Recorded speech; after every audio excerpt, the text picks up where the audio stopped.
राधे दोस्तों, स्वागत है आपका आपके अपने यूट्यूब चैनल ग्रेडली एम क्लासेस में। यदि आप बीए सेकंड सेमेस्टर पर हैं और हिस्ट्री लिए हुए हैं तो ये वीडियो आपके लिए बहुत इंपॉर्टेंट होने वाली है। आपके पेपर पर सीधे यहीं से प्रश्न फंसने वाले हैं। आप थ्योरी पेपर हो आपका या एमसीक्यू पेपर हो, यहीं से आने वाला है। एमसीक्यू वालों के लिए एमसीक्यू की भी मैं वीडियो लाऊंगा जो कि आप 100% स्कोर करने के लिए इनफ होने वाली है। आप ये थ्योरी पढ़ लेना और एमसीक्यू कर लेना।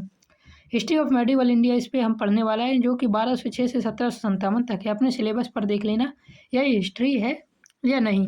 ये हमारे यूनिट 3 का पार्ट 2 है और इससे पहले हम यूनिट 3 का पार्ट 1 पढ़ चुके हैं जिस पर हमने बाबर के बारे में पढ़ चुका था।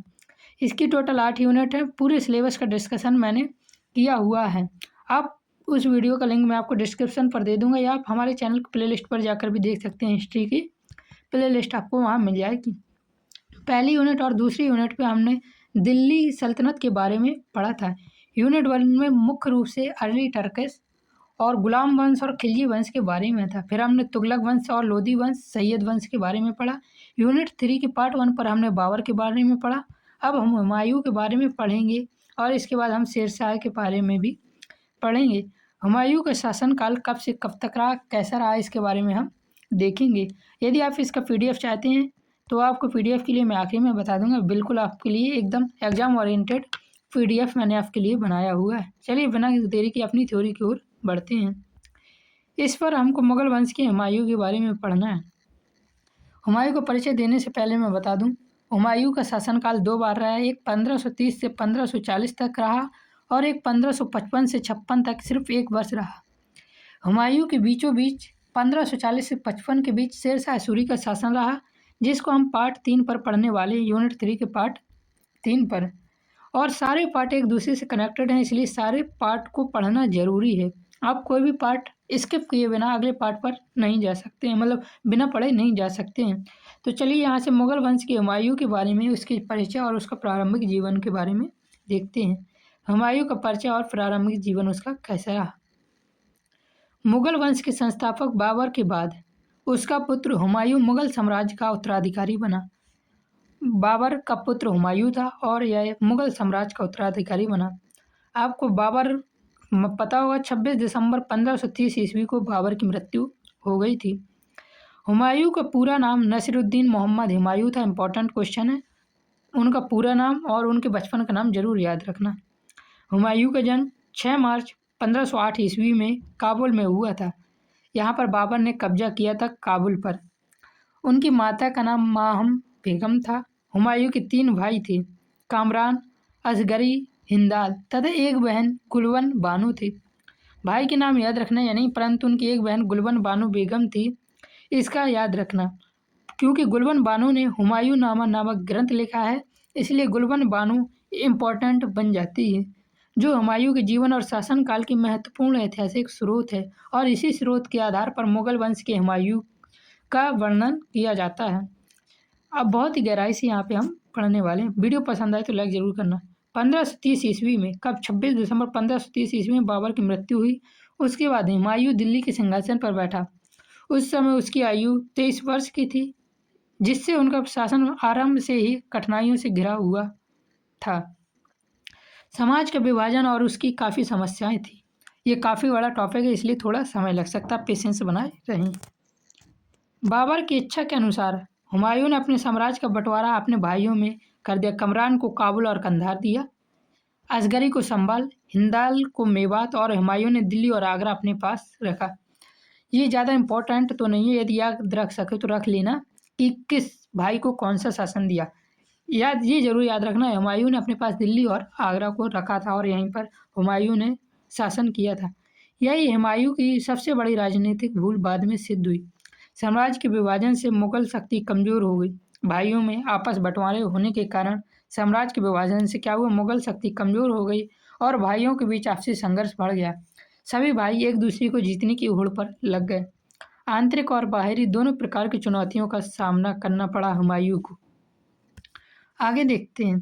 आगे दिया हुआ है हुमायूं के प्रमुख शत्रु कौन कौन थे। हुमायूं के शासनकाल में दो शक्तिशाली शत्रु सामने आए। एक था गुजरात का शासक बहादुर शाह, जो पश्चिम भारत में अपनी शक्ति बढ़ा रहा था। दूसरा था पूर्वी भारत का शेर शाह सूरी, जिसने आगे चलकर मुगलों के लिए सबसे बड़ा संकट किया था।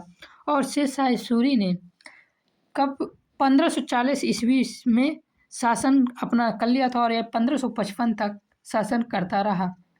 तो इस प्रकार शेर शाह सूरी इसका सबसे बड़ा प्रतिद्वंदी था।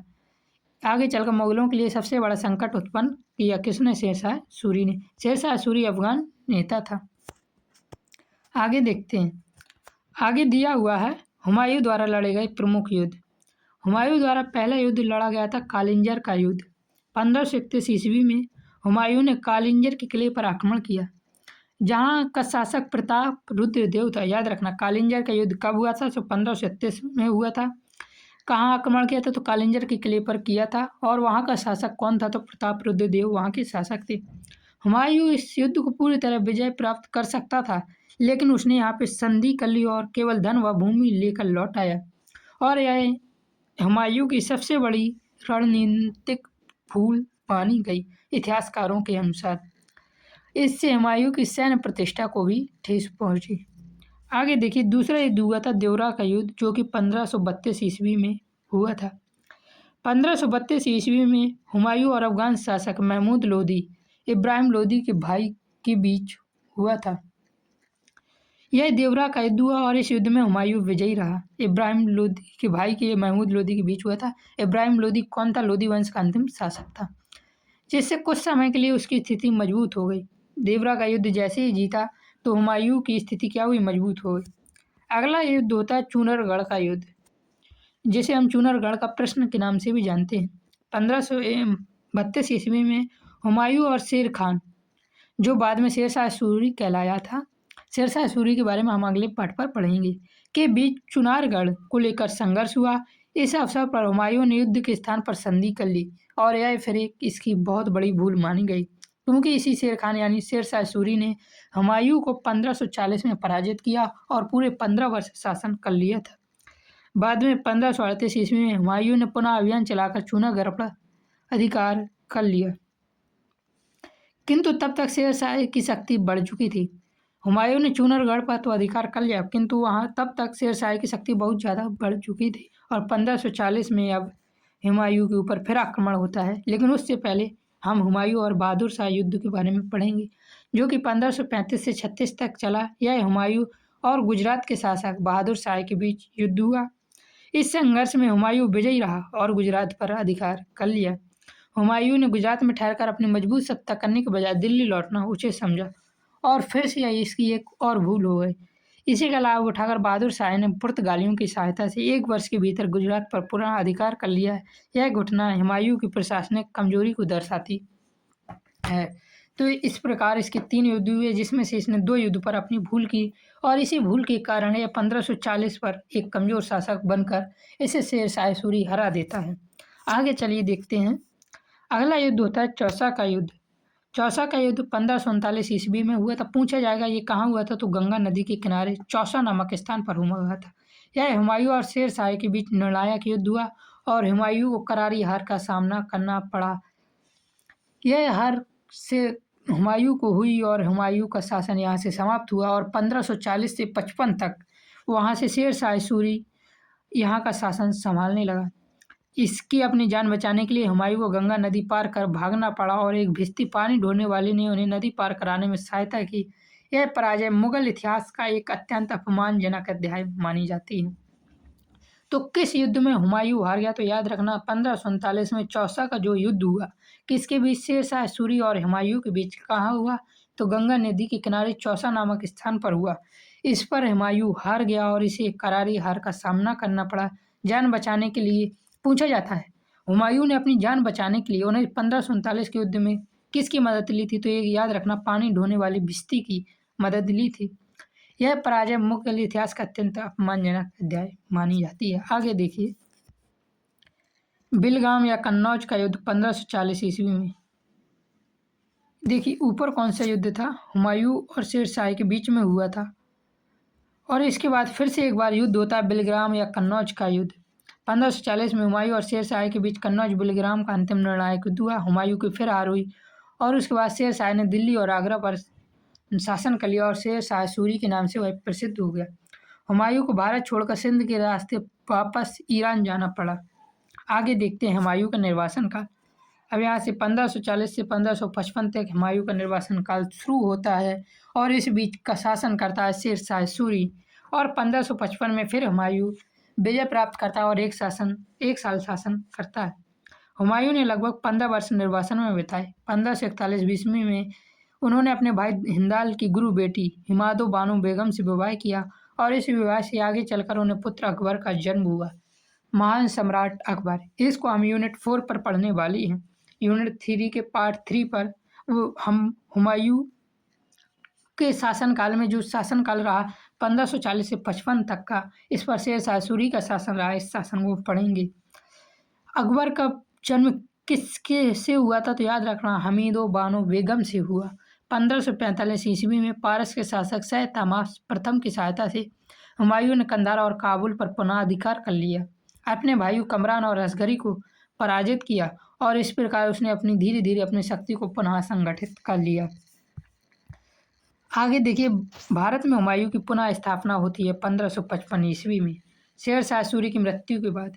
शेर शाह सूरी का शासन शायद कब तक चलता है, 50-45 तक चलता है, मुझे याद नहीं है, मैं देख कर आपको बता दूंगा। और उसके बाद वहाँ का शेर शाह सूरी का शासन कमज़ोर हो जाता है और 1555 ईस्वी में हुमायूं यहाँ पर पुनः आक्रमण कर देता है और दिल्ली और आगरा पर कब्जा कर लेता है। सरेंद्र के युद्ध में सिकंदर सूर्य को पराजित किया और दिल्ली का सिंहासन 15 वर्षों के बाद हुमायूं ने मुगल साम्राज्य को पुनः स्थापित किया। शेर शाह सूरी का अंतिम राजा कौन था? सिकंदर सूर्य था, जो कि सूर्य वंश का शासक था। शेर शाह सूरी ने सूर्य वंश की स्थापना की थी। सिकंदर सूर्य को पराजित किया और दिल्ली का सिंहासन दोबारा प्राप्त किया। इस प्रकार 15 वर्षों के बाद हुमायूं ने मुगल साम्राज्य को पुनः स्थापित कर दिया था और 1526 ईस्वी में हुमायूं की मृत्यु हो जाती है। आगे देख दिया हुआ हुमायूं की मृत्यु के बारे में। हुमायूं के शासन का दोबारा स्थापित होने के कुछ महीने ही बाद उनकी मृत्यु हो गई। 1 जनवरी 1556 में हुमायूं की मृत्यु होती है। कुछ इतिहासकार 24 जनवरी 1556 मानते हैं। ऑप्शन पर यदि 1 जनवरी 1556 है तो हम 1 जनवरी 1556 को प्रायोरिटी देते हैं। यदि ये ऑप्शन नहीं तब हम 24 जनवरी 1556 को प्रायोरिटी देंगे, याद रखना। दिल्ली में दीन पनाह पुस्तकालय, जो बाद में शेर मंडल कहलाया, यहाँ से क्या हुआ था, दिल्ली में जो सीढ़ियाँ थी दीन पनाह पुस्तकालय, वहाँ की सीढ़ियों से गिरकर इनकी मृत्यु हो गई और मृत्यु अचानक और दुर्भाग्यपूर्ण हुई, जिससे मुगल साम्राज्य की जिम्मेदारी पालक अकबर पर आ गई और अकबर को यहाँ से शासन करना शुरू हुआ। अकबर के बारे में हम पढ़ेंगे, इसका निष्कर्ष देखते हैं और हम पार्ट 3 कंप्लीट करने के बाद यूनिट 3 की अकबर की ओर पहुँचेंगे। अकबर से शाहजहाँ तक हम यहाँ का शासन देखेंगे और अकबर के बाद हम औरंगजेब के बाद महाराणा शिवाजी के बारे में देखते चल लेंगे। हुमायूं का शासनकाल संघर्षों, पराजयों और पुनः उत्थान की कहानी है। वह एक उदार, विद्वान और कालप्रिय शासक था, किंतु उसने राजनीति दृढ़ता और निर्णय क्षमता का अभाव था। उसकी कमजोरियों के बावजूद उसके प्रयासों के कारण मुगल साम्राज्य का अस्तित्व बना रहा, जिसे आगे चलकर अकबर ने एक महान साम्राज्य का रूप दिया था। इसकी सबसे इम्पोर्टेंट घटना है कि पहला शासन हुमायूं का कब से कब तक रहा, दूसरा शासन कब रहा और उसकी मृत्यु कैसे हुई, ये याद रखना। यहाँ से आपके प्रश्न जरूर बनेंगे MCQ पर। और यदि आप थ्योरी है तो थ्योरी के लिए आपको सब पढ़ना बहुत ही इम्पोर्टेंट है, एक भी टॉपिक आप छोड़ नहीं सकते। PDF तो आपको अच्छा लगा ही होगा।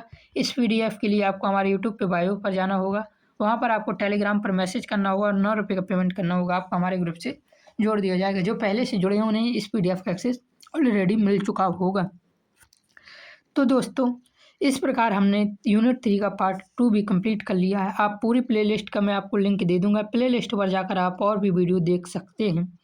आपको अगले किस सब्जेक्ट की वीडियो चाहिए आप हमें कमेंट में बता सकते हैं। आपका जो भी डाउट हो, एनी डाउट, बस वो डाउट पूछने लायक हो, मैं सारे कमेंट का जवाब दूंगा, एक भी कमेंट में छोड़ने वाला नहीं हूँ यदि आपका डाउट मुझे लगा कि बताने लायक है। जय हिंद, जय भारत। चैनल को सब्सक्राइब जरूर करना और लाइक भी वीडियो करना यदि पसंद आया हो तो। राधे राधे।